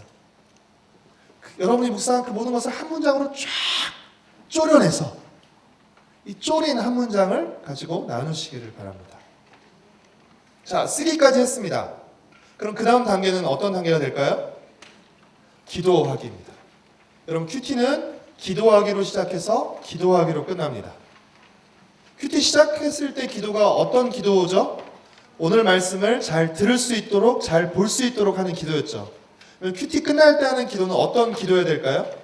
들은 말씀에 대해서 내가 응답하는 기도입니다. 처음에는 잘 들을 수 있도록 기도하시고요. 마지막 기도는 오늘 내가 들은 말씀에 대해서 오늘 들은 말씀에 대한 나의 대답, 응답하는 기도를 하셔야 됩니다. 그래서 여러분 큐티 하실 때는 오늘 말씀의 내용만 가지고 기도하시기를 바랍니다. 여러분 계속 기도하시는 건 나중에 다른 기도 시간에 하시고요. 큐티 시간에는 그렇죠? 오늘 주신 말씀에 대해서 오늘 오바댜 말씀을 통해서 나의 안전과 내가 의지하는 것들이 무엇인지 내가 자랑하는 것들이 무엇인지에 대해서 주님께서 다시 물어보셨다면 혹시 하나님 아닌 다른 것들을 나의 자랑과 지혜로 삼고 그것들로 나는 안전하다고 생각하고 있었다면 어떻게 해요? 오늘 말씀을 읽고 주님을 떠나서는 주님을 의지하지 않는 그 모든 것들이 오히려 나를 위험하게 만드는 것임을 우리가 고백하고 회개하고 주님을 의지하며 살겠습니다. 주님 안에만 나의 참된 안전과 지혜가 있습니다라고 고백하는 것이 오늘 들은 말씀에 대한 응답하는 기도가 되겠죠. 그래서 여러분 말하기는요, 그러니까 기도하기인데요. 기도는 하나님께 말하는 것이고요. 그리고 또 어떻게 해요? 사람에게 말하는 것은 나눔이 됩니다. 그러니까 큐티가 끝나고 나서 기도는 하나님께 말하는 것이죠. 그렇죠? 하나님이 오늘 말씀을 통해서 내게 뭔가를 말씀하셨고 그 말씀을 들었으니까 내가 이제 하나님께 기도로 말씀을 드리는 것입니다. 오늘 발견한 하나님에 대해서 올바로 반응하고 또 주신 교훈에 순종하며 살 수 있게 해달라고 기도하는 것이죠. 하나님께 기도하고 나서 또 어떻게 해요? 우리 교회 식구들과 또 우리 가족들에게 함께 말씀을 나누는 것입니다. 여러분 하나님의 말씀은 나눌수록 풍성해져요.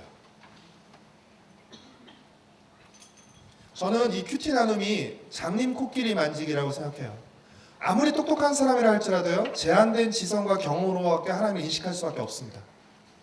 그러니까 어떻게 해요?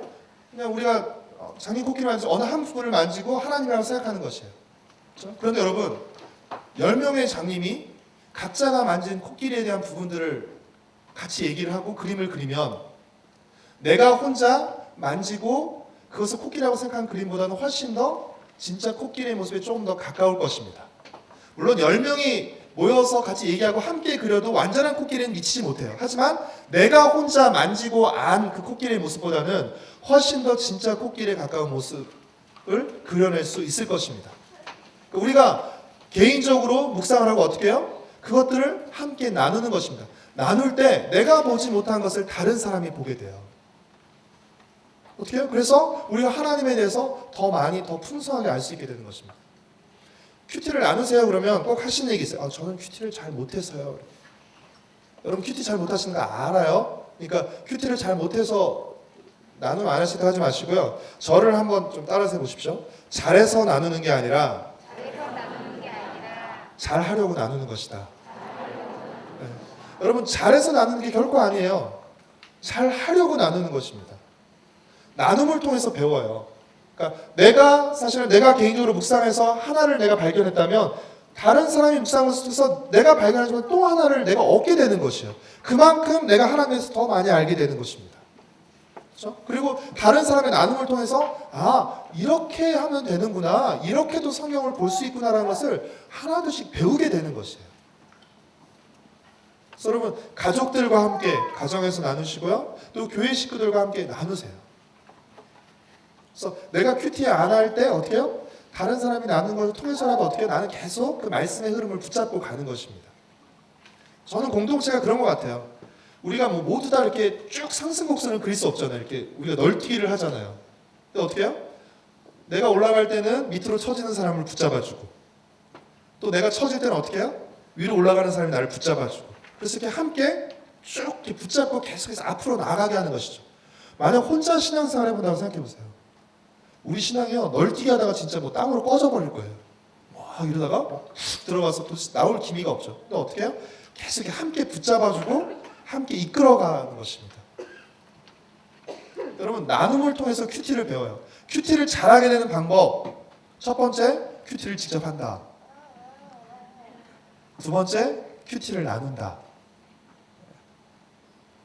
굉장히 기초적인 것 같지만 굉장히 중요합니다. 그래서 여러분 그룹 안에서 되도록이면 많은 그룹 안에서 좀 나누셨으면 좋겠어요. 저도 한 6개 정도의 큐티 그룹이 있어요. 그래서 제가 묵상을 하면 그 그룹에 큐티를 올려줍니다.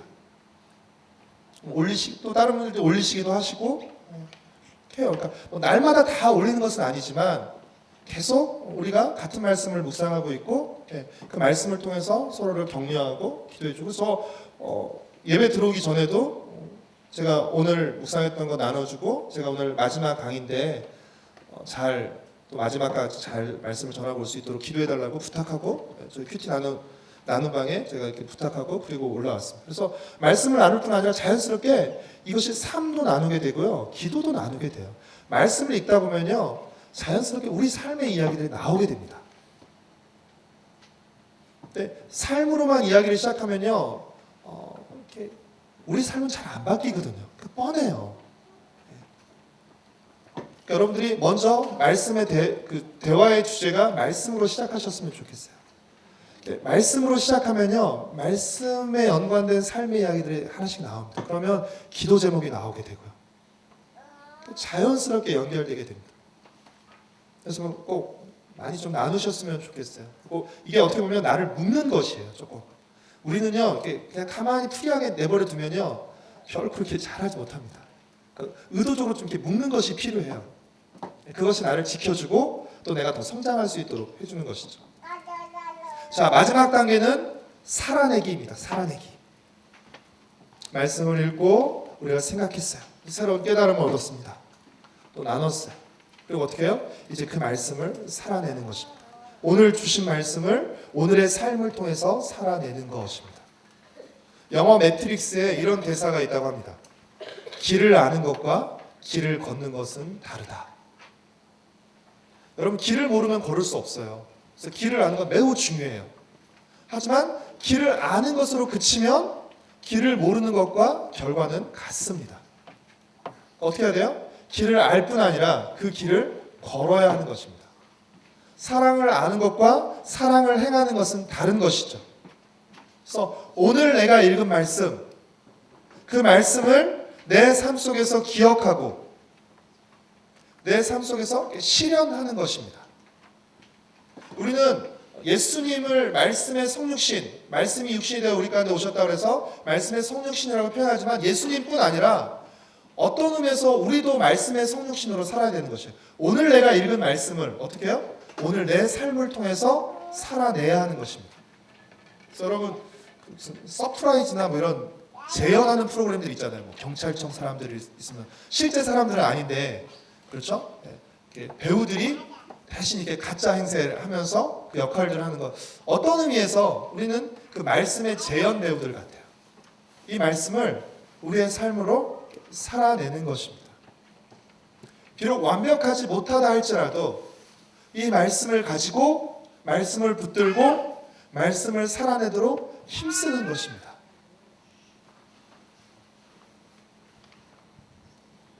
하나님이 어떤 분이십니까에 대한 적용이 그러니까 이 살아내는 것이 곧 적용이라고 할 수 있는데요.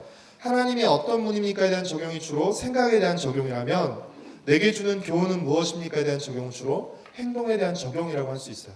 여러분 적용에 대해서 너무 부담을 갖지 마세요. 여러분이 차츰 제가 말씀드렸지만 차츰 우리의 생각이 바뀌면 우리의 말과 행동의 변화는 뒤따르게 되어 있습니다. 그러니까 너무나 그 말씀이 분명하게 우리에게 어떤 행동을 요구한다든지 내가 지금 갈등하고 있는 것, 내가 끊지 못하고 있는 이 죄 때문에 내가 계속 고민하고 있는데 그 본문이 오늘 그 죄에 대해서 명확히 끊을 것을 말씀하신다면 그건 그대로 여러분 순종하시고 적용하셔야 됩니다. 날마다 그런 말씀이 주어지는 것은 아니에요. 그러니까 어떻게 해요? 그 말씀 기억하고 있다가 누적하고 있다가 그 상황이 되면 어떻게 해요? 적용하시면 됩니다. 꼭 오늘 말씀 오늘 적용하고 내일 적용 안 하는 거 아니에요. 그러니까 어떻게 보면 계속 말씀이 우리 안에 누적이 되는 것이에요. 그리고 어떻게 해요? 그런 상황이 닥쳤을 때 우리가 적용하고 순종하는 것입니다. 조금씩 변해가는 것입니다. 큐티하는 순서 첫 번째가 뭐죠? 준비하기. 두 번째가 기도하기. 세 번째가 읽기. 성경 읽기. 네 번째가 쓰기. 다섯 번째가 기도하기. 여섯 번째가 나누기. 그렇죠? 나누기. 일곱 번째가 살아내기. 이 순서를 잘 기억하시면 좋겠고 제가 순서를 나눠서 말했지만 뭐 특별히 어렵지는 않습니다. 근데 제가 큐티 강의를 하다 보면 큐티가 어려운 이유는 큐티하는 방법이 어려워서가 아니라요. 큐티하는 것이 습관이 되지 않았기 때문인 것 같아요. 제가 첫날 오전 시간에도 말씀드렸지만 여러분이 큐티하는 것이 어려운 이유는 여러분이 의도치 않았지만 큐티 안 하는 습관을 가지고 있기 때문에 그렇습니다. 큐티하는 습관을 가지고 있기 때문에 큐티하는 것이 어렵고 큐티하지 않는 것이 더 쉬운 것이죠. 오랫동안 되풀이해서 몸에 익은 채로 굳어진 개인적인 행동을 습관이라고 말해요. 그래서 이 습관이라는 한자를 보면 어린 새가 날개짓을 연습해서 매일 반복해서 마음에 꿰인 듯 익숙해진 것이 한자의 습관이라는 뜻입니다. 여러분 결국 습관의 차이는 무엇의 차이라고 할 수 있죠? 반복의 차이라고 할 수 있습니다. 습관의 핵심은요 반복이에요. 왜 습관이 되는 행동은 쉽죠? 그만큼 많이 반복했기 때문에 그래요. 많이 했기 때문에 그것을 하는 것이 쉬운 것입니다. 우리가 잘하는 것, 우리에게 익숙한 것은 무엇이에요? 결국 우리가 많이 반복한 것이에요. 많이 해봤기 때문에 쉬운 것이죠. 실험이 있는데요. 컵 안에 벼룩을 두고 이렇게 컵으로 덮었어요. 그러면 벼룩이 이 컵의 높이까지밖에 못 뜁니다. 그렇죠? 뛰고 싶어도 가로막히게. 근데 나중에 이 컵을 치웠어요. 어떤 일이 일어날까요?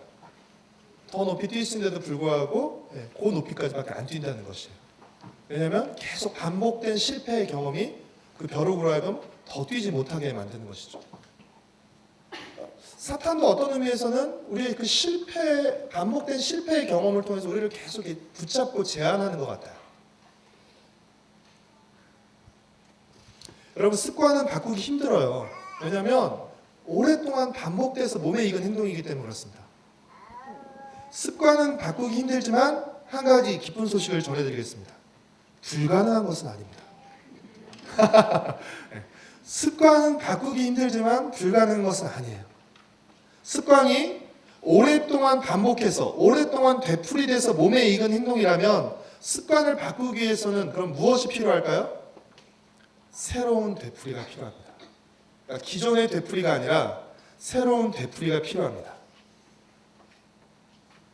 그것이 바로 무엇이에요? 새로운 되풀이가 바로 훈련입니다. 훈련.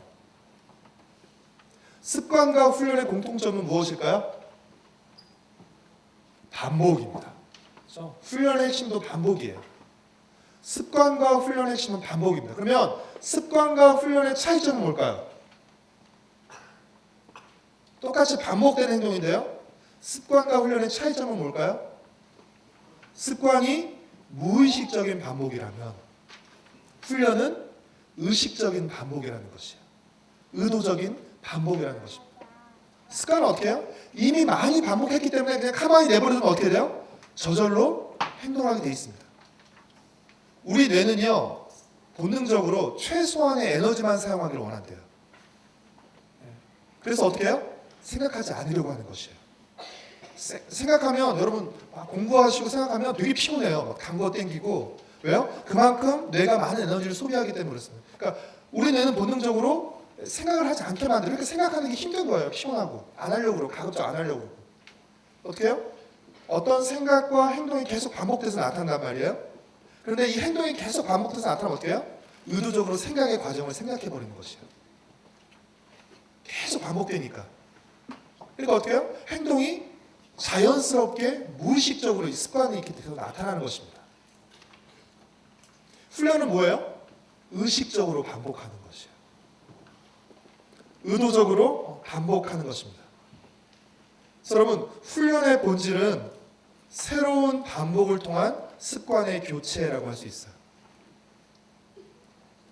새로운 반복을 통한 습관의 교체. 그래서 여러분, 어떻게 하셔야 되냐면 큐티하는 훈련을 여러분 지금부터 시작하셔야 돼요. 첫날에도 제가 말씀드렸는데 여러분을 힘들게 할지 격려가 될지 모르겠지만 큐티 안 하는데 걸린 시간만큼 여러분 큐티 하셔야 큐티가 쉬워질 수 있습니다. 그러니까 조금 해보고 어려워서 안 되겠다 이런 얘기 하지 마세요. 여러분이 큐티 안 하는데 걸린 시간이 얼마인데요? 걸린 시간이 얼마인데 뭐 조금 해보고 뭐 어렵다고 안 된다고 그러지 마세요. 의도적으로 의식적으로 계속. 그렇죠? 그래서 어떻게 해요? 큐티는 하나님의 말씀, 하나님의 말씀, 하나님의 생각이 담겨 있고 하나님의 생각은 우리의 생각과 다르죠. 세상의 생각과 다르죠. 새로운 생각이죠. 우리에게 새로운 생각, 하나님의 말씀에서 새로운 생각이 들어옵니다. 그리고 어떻게 해요? 그 새로운 생각에 따라서 우리가 순종하고 적용하죠. 그러면 새로운 행동이 나타나게 됩니다. 새로운 생각과 새로운 행동이 계속 이렇게 날마다 큐티를 통해서 반복되면 어떻게 되는 것이에요? 새로운 습관이 되는 것이죠. 그리고 그 새로운 습관이 우리의 새로운 성품을 만드는 것입니다. 새로운 인생을 만드는 것입니다. 우리는 그리스도 안에서 새로운 피조물이 되었습니다. 신분이 새로워졌어요. 하지만 신분이 새로워졌음에도 불구하고 생활이 달라지지 않은 이유는 무엇 때문이에요? 막 그것 때문에 헷갈리잖아요. 분명히 새로운 피조물이라고 말하는데 성경은 의인이라고 말하는데 나는 아직도 의인처럼 안 살아요. 그러니까 막 딜레마도 생기고 고민도 생기죠. 왜 그런지 아세요? 신분은 바뀌었지만 습관이 안 바뀌어서 그래요. 우리 같으면 보통 일반 직장이나 세상의 논리란 뭐예요? 야, 너 변화되면 새로운 신분 줄게 이렇게 말해요. 네가 옛날 생활 다 끊고 변화되면 내가 너 새로운 신분 줄게 이렇게 말하는데 하나님은 어떻게 하세요? 은혜로 우리에게 새로운 신분을 허락하세요. 그리고 어떻게 해요? 그 새로운 신분에 맞게 합당하게 새롭게 생각하고 새롭게 살아가라고 말씀하세요. 신앙은 하나님께서 먼저 은혜를 베푸시고, 그렇죠? 그 은혜를 누리면서 은혜에 맞는 사람으로 변해가는 과정인 것이에요. 우리가 뭔가를 더 잘해서 더 많은 은혜를 얻어낸 것이 아니라 저는 그렇게 생각해요. 신앙생활을 해갈수록 깨닫는 건 뭐냐면 내가 이토록 크고 놀라운 은혜를 받았다는 사실을 깨닫게 되는 것이에요. 해가면 해갈수록 더 큰 은혜를 받는 것이 아니라 이미 내가 아직 죄인이었을 때 예수 그리스도를 통해서 가장 큰 은혜와 사랑이 우리에게 주어졌어요. 그때는 이게 얼마나 큰 은혜와 사랑이었는지 몰랐다고요. 우리가 하나님을 알아가면 알아갈수록 내가 받은 사랑과 은혜가 얼마나 크고 놀라운 것인지를 점점 더 깨달아 알아가는 것이에요. 마치 우리가 어렸을 때는 부모님의 사랑이 어떤 건지 그냥 모르고 불평하고 원망하지만 우리가 철 들고 자라면서 어떻게 해요? 그 사랑이 얼마나 큰 것인지를 깨닫고 감사하게 되는 것처럼 우리가 그리스도인으로 영적으로 자라면 자랄수록 어떻게 돼요? 하나님의 사랑과 은혜를 더 깊이 깨달아가게 되는 것입니다. 그래서 그 하나님께 조금이라도 보답하고 싶고 그 하나님을 조금이라도 기쁘게 해드리고 싶은 마음으로 우리의 마음과 생각이 변화되는 것이에요. 그래서 여러분 이 새로운 습관을 갖는 훈련이 바로 큐티라고 저는 생각합니다. 큐티는 날마다 하는 것이잖아요. 그리고 꾸준히 하는 것입니다. 여러분 머리로 하는 것과 몸으로 하는 것은 다릅니다. 머리로 하는 것은요 시간이 지나면 금방 잊어버려요. 하지만 몸으로 하는 것들은 어떻게 해요? 시간이 지나도 내 몸 안에 남아 있습니다. 조금만 하면 어떻게 되죠? 몸이 기억해서 그것을 다시 하게 됩니다. 여러분 큐티를 머리로만 하지 마시고 눈으로만 하지 마시고 여러분 몸으로 하세요. 아까도 말씀드렸지만 정해진 시간과 공간에 큐티책을 가지고 여러분 가세요.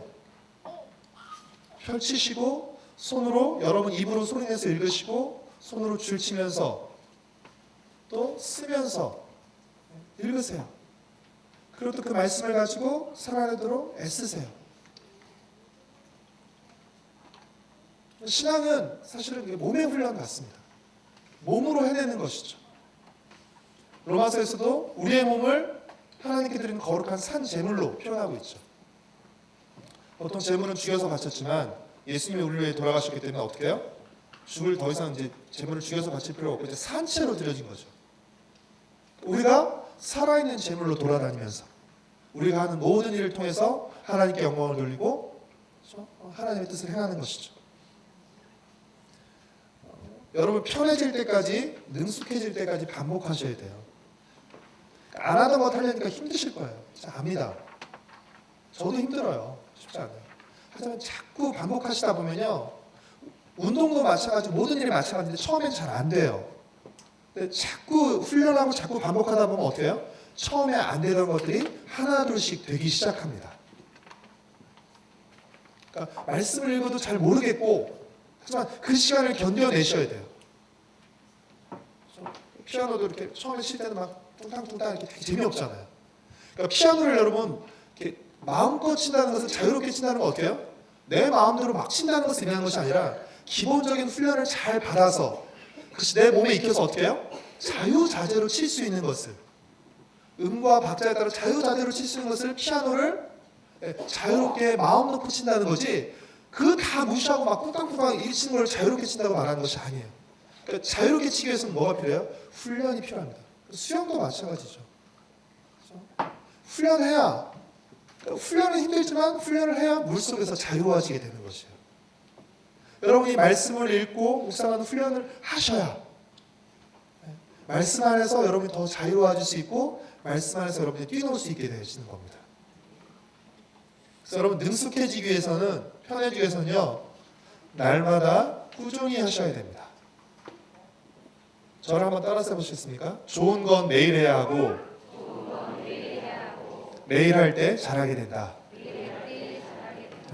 좋은 건 매일 해야 하고요 매일 할 때 잘하게 됩니다. 그래서 여러분이 잘하는 것들은요 여러분이 매일 하시던 것들이에요. 내가 매일 하는 것이 곧 나를 만드는 것입니다. 그래서 여러분 저희가 내는 큐티책 제목이 뭐죠? 매일 성경이에요. 매일 성경. 꼭 매일 성경을 사용하지 않으셔도 좋지만 여러분 매일 성경을 읽으셔야 돼요. 매일 하나님의 말씀을 읽고 그 말씀을 생각함으로써 여러분의 생각이 새로워지고 행동이 새로워지고 이 훈련들을 하셔야 됩니다. 또 하나 여러분이 잘 하시기 위해서는 습관을 갖기 위해서는 어떻게 하면 함께 해야 합니다. 함께. 날마다 꾸준히 그리고 함께 그리고 또 하나 오랫동안 해야 됩니다. 오래. 날마다 꾸준히 함께 그리고 오래 해야 합니다. 운동도 혼자 하면 참 힘들어요. 혼자 하는 운동은 웬만한 의지가 없으면 지속하기가 힘듭니다. 그래서 어때요? 함께 할 때 오래 할 수 있어요. 함께 할 때 오래 할 수 있어요. 저는 개인적으로 탁구를 좋아하는데 제 사무실 같이 성장제 간사님 친구랑 같이 한 4년 정도 같이 시작하고 같이 쳤어요.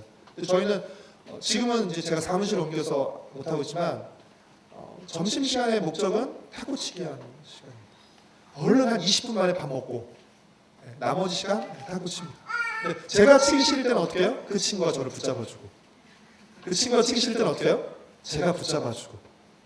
그러니까 어떻게 해요? 그러니까 치다 보면 잘 맞을 때는 재밌지만 또 안 맞을 때는 치기 싫거든요. 서로가 붙잡아주고 함께 치니까 한 4년을 계속 그렇게 칠 수 있었어요. 그래서 여러분, 교회 공동체 안에서 함께 말씀을 묵상해 간다는 것은 그런 의미에서 굉장히 중요해요. 혼자 하면 지치고 포기할 수 있어요. 어떻게 해요? 함께 서로 격려해주고, 아까도 말씀드렸죠, 나눔. 그렇죠? 그 나눔을 통해서 계속 격려해주고 함께 할 수 있도록 도와주는 것입니다. 여러분, 큐티는 잠깐 하고 마는 프로그램이 아니에요.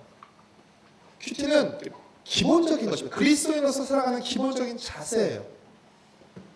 악기는 달라도 모든 악기마다 필요한 것이 있습니다. 조율이에요. 조율. 조율하지 않고 악기를 연주하면 소음을 내기 마련입니다. 그렇죠? 악기의 종류는 다양해도 조율은 반드시 기본적인 것이에요. 큐티가 하나님의 말씀에 내 생각을 조율하는 것입니다. 하나님의 말씀에, 하나님의 이 말씀이라는 기준음에, 하나님의 말씀의 다림줄에 내 생각을 조율하지 않으면, 맞추지 않고 살아가면 어떻게 해요? 내가 열심히 하면 열심히 할수록 더 시끄러운 소리를 내며 살아가게 되는 것이죠. 사사기의 결론이 보여주듯이 하나님의 소견을 묻지 않고 하나님을 왕으로 모시지 않으면 열심히 살면 열심히 살수록 더 악하고 더 어려운 일들을 만들어내는 것입니다. 큐티란 하나님의 말씀을 읽고 하나님을 생각하는 시간입니다. 그래서 날마다 그 말씀을 통해서 우리가 갖고 있던 옛사람의 생각들, 이 세상의 생각들, 옛사람의 옷을 벗고 하나님의 말씀에, 하나님의 생각에 새 사람의 옷을 날마다 입으시기를 바랍니다. 옛사람의 옷을 벗고 새 사람의 옷을 입으십시오. 큐티는 말씀으로 점치는 시간이 아니라 말씀으로 물드는 시간입니다. 오늘은 뭘 할까요? 이렇게 그런 것이 아니라, 오늘의 운세 보듯이 보는 것이 아니라 어떻게 해요? 하나님의 말씀을 우리가 날마다 읽어가다 보면 어떻게 해요? 서서히 하나님의 생각으로 물들게 되는 것이에요. 하나님의 생각으로 물들면 어떤 일이 일어나지 아세요? 분별력이 생깁니다. 아, 이거는 하나님이 좋아하시는 거다, 하나님이 싫어하시는 것이다. 안타깝게도 이단들이 말씀을 가지고 사람들을 속여요. 유혹해요. 속이는 사람도 나쁘지만 여러분, 왜 속는지 아세요? 분별력이 없기 때문에 그래요. 말씀을 우리가 묵상하면서 말씀의 분별력을 가지면요, 그것들을 분별해낼 수 있는 힘이 생깁니다. 아무리 성경을 가지고 자기 논리를 해결하게 만들어낸다 할지라도 그렇지 않다는 것을 알게 돼요. 그리고 우리가 서서히 이것이 하나님이 기뻐하시는, 싫어하시는 알게 돼요. 어렸을 때는 아이가 어렸을 때 어떻게 부모님께 물어봐요. 이거 해도 돼요? 안 해도 돼요? 물어봐요. 근데 그 아이가 20살이 되고 30살이 됐는데도 해도 돼요? 안 해도 돼요? 물어보면 조금 이제 걱정되기 시작합니다. 어렸을 때는 물어보면 기특하지만 애가 그렇게 커가는데도 그렇게 물어보면 걱정돼요. 왜요? 알아야죠. 이제 부모랑 같이 산 세월이 얼마고 부모의 생각을 알면 어떻게 해요? 아, 이거는 우리 부모님이 기뻐하시고 싫어하시는 것인지 자연스럽게 알게 되는 거죠. 마찬가지로 말씀을 묵상하다 보면 하나님이 어떤 분이신지를 알고 하나님의 뜻이 어떤 것인지 알다 보면, 아, 이것은 하나님이 좋아하시겠다, 이것은 하나님이 싫어하시겠다, 이거는 해야 되겠다, 이거는 하지 말아야 되겠다는 것을 우리가 서서히 알게 되는 것이에요. 분별력과 통찰력이 생기게 됩니다. 우리의 생각이 새롭게 돼서 우리의 생활이 새롭게 되는 것입니다. 여러분, 성경에 기록된 가장 큰 두 계명이 무엇이죠? 하나님 사랑, 이웃 사랑이죠. 사랑은 뭐라고요? 첫 시간에 생각이라고 그랬죠. 하나님 사랑, 이웃 사랑은 어떻게 바꿀 수 있을까요? 하나님 생각, 이웃 생각. 그럼 우리는 어떻게 살아야 돼요? 하나님 생각하고 이웃 생각하며 살아가야 되는 것입니다. 나만 생각하며 살아가는 건 나쁜 것입니다. 우리는 하나님 생각하고 이웃 생각하며 살아가야 되는 것이죠. 그래서 여러분, 큐티할 때 우리가 하나님을 생각하고 나를 생각하다 보면 어떤 일이 따르게 된 줄 아세요? 자기 부인이 일어나게 됩니다. 자기 부인. 하나님을 생각하고 이웃을 생각할 때 우리는 하나님을 닮아가고 하나님의 뜻을 따르게 돼요. 여러분, 하나님을 닮아가면서 나를 고집할 수 있어요? 없어요. 그러니까 하나님을 닮아간다는 것은 다르게 말하면 뭐예요? 나를 부인한다는 것을 의미하는 것입니다. 큐티를 통해서 어떻게 돼요? 말씀 앞에서 나를 돌아보게 돼요. 우리가 얼마나 대단한 사람들이냐면요, 주위 사람들 다 속일 수 있는 사람들이에요. 연기력이 엄청난 사람들입니다. 그리고 어떻게 해요? 이 연기력이 그에 달하면 자신까지 속여요. 그런데 어떻게 해요? 하나님은 마음의 중심을 보시는 분이기 때문에 하나님은 속일 수가 없어요. 하나님 앞에서 숨기거나 꾸밀 수 없어요. 그러니까 어떻게 해요? 하나님 앞에 나갈 때, 말씀 앞에 설 때 우리의 민낯이 드러난다고요.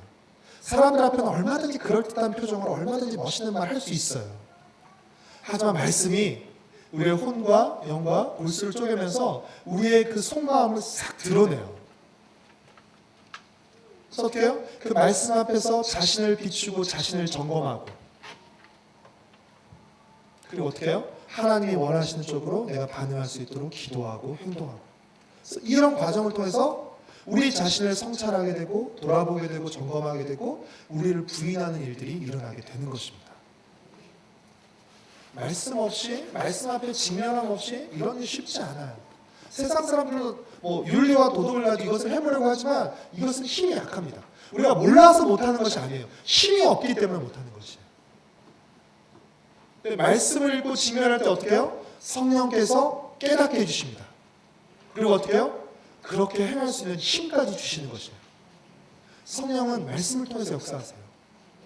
말씀을 읽을 때 깨닫게 해주시고 그 깨달은 말씀대로 살아갈 수 있도록 우리에게 힘과 능력과 지혜를 주시는 분이신 거죠.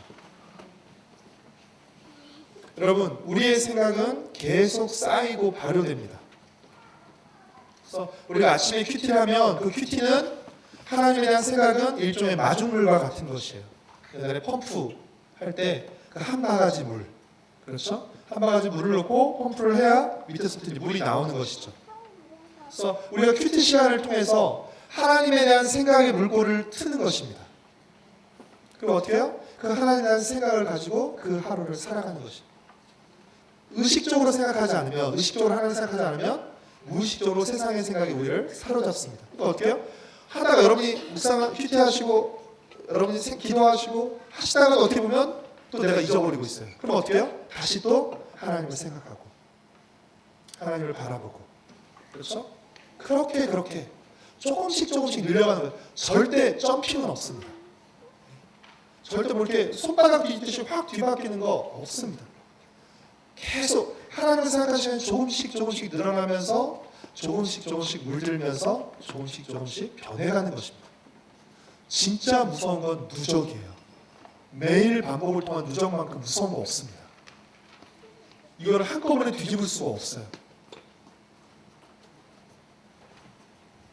큐티는 그날 하루 말씀 읽고 하루 생각하는 것을 끝나는 것이 아니라 그 생각이 계속 우리 안에 누적되고 채워지는 것입니다.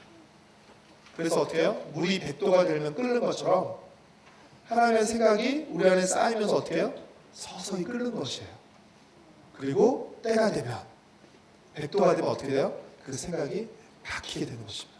그렇죠? 저는 그런 경우 많이 했어요. 큐티하면서 하나님께서 계속 어떤 것에 대해서 말씀하세요. 또 어떻게 해요? 주일 설교 시간에 목사님 또 그 말씀하세요. 누구를 만나서 교제하는데 그 사람 또 마치 또 그 얘기를 해요. 그러니까 계속 하나님이 말씀을 통해서 계속 얘기하는 것입니다. 할 때까지. 계속. 그래서 어떻게 해요? 그렇게 행하도록 주님께서 이끄시는 것이죠. 큐티는 하나님과의 교제를 통해 하나님의 형상을 회복하는 것입니다. 어제도 말씀드렸지만 큐티는 교회 숙제가 아니라 하나님과의 교제예요. 하나님과의 교제를 통해서 하나님의 형상을 회복하는 것입니다. 우리가 하나님의 형상으로 지음받았잖아요. 근데 죄 때문에 그 형상이 다 망가졌다고요. 근데 하나님과의 교제를 통해서 그 잃어버린, 망가진 하나님의 형상을 서서히 회복해가는 것입니다. 그리고 어떻게 해요? 하나님의 인도와 통치를 받으며 살아가는 것입니다. 큐티란 하나님을 생각하며 사는 것이며 하나님의 말씀을 우리의 몸으로 살아내는 것입니다. 하나님 중심의 새 습관을 몸에 익히는 것이에요. 그래서 여러분 훈련이 필요합니다. 함께 훈련하면 혼자 하면 힘들지만 함께 훈련하면 그래도 할만합니다. 그래서 여러분 내년부터 함께 훈련하면 적극적으로 임하세요. 기왕 받는 거 적극적으로 기쁜 마음으로 여러분 임하시면서 여러분 직접 맛을 보세요. 제가 정말 끼니 때마다 너무 맛있는 음식을 먹어서 너무 감사한데 제가 먹은 그 맛있는 음식을 여러분에게 설명해 드릴 수 있어요. 뭐 제 나름대로 최선을 다해 설명해 드릴 수는 있어요. 하지만 가장 확실한 설명의 방법은 뭘까요? 직접 맛보시는 거예요. 뭐 첫맛이 어떻고 뭐 입에서 들어가서 뭐 말은 할 수 있는데 진짜 중요한 건 직접 맛보는 거예요. 여러분 말씀의 맛을 직접 맛보시기를 바라요. 목사님께서 훌륭하게 요리를 해서 여러분에게 주실 것이에요. 저희 설교를 통해서. 하지만 여러분이 직접 그 말씀을 요리해서 먹는 그 기쁨도 맛보시기를 바랍니다. 예전에는 요리 프로그램들이 어떤 프로그램이었냐면 먹방 위주의 프로그램이었어요. 그래서 어때요? 음식 잘하는 데 가서 먹어요. 얼마나 맛있는지를 보여줘요. 근데 요즘은 트렌드가 어떻게 바뀌었죠? 쿡방이라고 말해요. 쿡방. 그러니까 직접 요리해서 먹는. 그렇죠? 옛날에는 요리 잘하는 사람이 가는 그 음식을 먹는 식의 프로그램이 많았던 게 이제는 어때요? 직접 레시피를 알려주고 직접 해서 먹는 식으로 알려주는 거죠. 하나님의 말씀의 맛을 여러분 직접 맛보세요. 그러면 여러분이 말씀을 직접 조금씩 맛보면요, 목사님의 설교가 더 맛있게 들리실 것이에요. 말씀의 깊이가 더해질 것이에요. 그러면 굉장히 풍성해지는 것이죠. 말씀이 굉장히 풍성해지고 이 말씀이 우리를 하여금 힘있게 하는 것이죠. 한 가지 얘기만 하고 마치도록 하겠습니다. 신명기 10장 13절 말씀 보면 하나님께서 우리에게 율법을 주셨는데 이 율법을 주신 목적이 무엇이냐면 우리의 행복을 위하여 주셨다라고 말해요. 여러분 말씀은 복으로 가는 길입니다. 한마디로 정의하면 말씀은 복으로 가는 길이에요. 말씀에 순종하면 하나님께서 복 주시고 말씀에 불순종하면 괘씸해서 벌 주시는 거 아니라 말씀 자체가 뭐라고요? 복으로 가는 길입니다. 그러니까 복으로 가는 길로서의 말씀에 순종하면 어디에 도달하게 되는 것이에요? 복에 도달하는 것이에요. 말씀 자체가 복으로 가는 길이거든요. 그러니까 그 말씀에 순종하면 복에 도달합니다. 그런데 이 복으로 가는 길에 불순종하고 정반대의 길로 가면 어디에 도달하게 되는 것이죠? 복과 반대인 화와 벌과 저주에 도달하게 되는 것이에요. 순종하면 복 주고 불순종하면 벌 주는 것이 아니라 이 말씀 자체가 우리를 복으로 이끄는 길이기 때문에 이 복으로 이끄는 길에 순종하면 복에 도달하고 복으로 이끄는 길의 말씀에 불순종하면 복과 정반대의 결과에 도달하게 되는 것입니다. 하나님께서 우리에게 말씀을 주신 이유가 무엇 때문이라고요? 우리의 행복을 위하여라는 것입니다. 여러분 말씀을 낭비하지 마세요. 우리를 사랑하신 하나님께서 우리의 행복을 위해 주신 말씀을 여러분 낭비하지 마시고 소홀히 여기지 마시길 바랍니다. 여러분 이 말씀을 가까이 하고 날마다 말씀을 펼치세요. 처음에 힘드시겠지만 함께 격려하시면서 이 말씀의 맛, 말씀의 능력, 말씀의 은혜 여러분이 경험하세요. 그리고 이 말씀이 있을 때 여러분의 삶이 얼마나 든든해지는지 또 여러분의 삶이 얼마나 지혜롭고 풍성해지는지를 좀 맛보고 그것을 통해서 더 많이 여러분을 통해서 흘러갈 수 있기를 소원합니다. 큐티 팁이 몇 가지 있는데 큐티책과 좋은 펜을 사시고요. 죄송합니다. 이해 맞추셔야 되는데 큐티책과 좋은 펜을 사시고요. 다른 역본 성경을 여러분 함께 두고 보시면 좋습니다. 세 번째는 기록하시고요. 적자생존이라는 말 아시죠? 무슨 뜻이죠? 적는 자가 살아남는다는 뜻입니다. 적는 자가 살아남는다. 많이 기록하세요. 말씀을 읽으시면서 많이 기록하십시오.